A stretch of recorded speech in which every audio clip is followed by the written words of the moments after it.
করব চিংড়ি মাছে লবণ দিলাম, হলুদ দিলাম, একটুখানি হলুদ দিয়ে এটা মাখাবো। ঠিক আছে, সুন্দর করে মানে চিংড়ি মাছটা মাখিয়ে নেব। অনেকটা 400-400-র কাছাকাছি চিংড়ি মাছ, এখানে প্রায় 400 গ্রাম চিংড়ি। ঠিক আছে, আর আমি কিন্তু চিংড়ি মাছের মাথাটা আমি কিন্তু ফেলি না, কারণ এই কারণে আমি ফেলি না যে চিংড়ি মাছের মাথার মধ্যে একটা ঘেইলু থাকে, ওটা খেতে খুবই ভালো লাগে।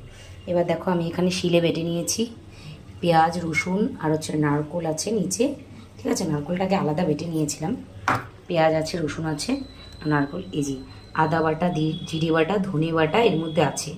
ঠিক আছে, আর একটু পেঁয়াজ কুচি রেখেছি, ওটা তেলে দেবো। আর হচ্ছে এই যে টমেটো।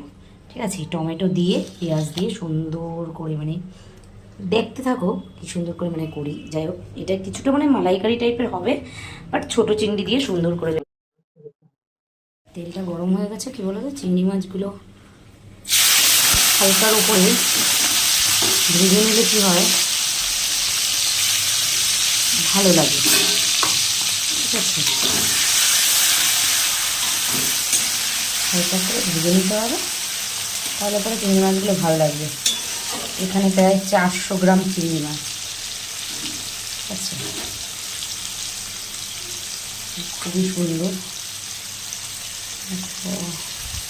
আর একটা দিকে দিয়ে দিলাম অল্প একটু চিংড়ি মাছ, হলুদ লবণ মাখিয়ে না ফ্রিজে রেখে দেবো, অনেকটা তো। এবার এইটুকু দিয়ে অন্য একটা তরকারি হয়ে যাবে। এখানে প্রায় 100 গ্রামের মতন আছে, 100 গ্রামের একটু বেশি আছে। যাই হোক, তারপর এগুলো দিয়ে কালকে তরকারি হয়ে যাবে। চিংড়ি মাছ কিন্তু বেশি ভাজা করলে তেমন একটা হয়ে যাবে, ওই জন্য এই হালকা হালকা ভাজা করেই সব চিংড়িগুলো তুলে নেব। ঠিক আছে, হালকা হালকা ভাজা করেই সব চিংড়িগুলো এইভাবে তুলে নেব। একে একে ওই তেলের মধ্যেই আমি দিয়ে দেবো শুকনো লঙ্কা, তেজপাতা, শুকনো লঙ্কা, তারপরে একটুখানি কেজি এলাচ, দারচিনি, এগুলো সব দিয়ে দেবো। ও বাবা হচ্ছে, তারপরে এতে দিয়ে দেবো কী বলো তো, পেঁয়াজ।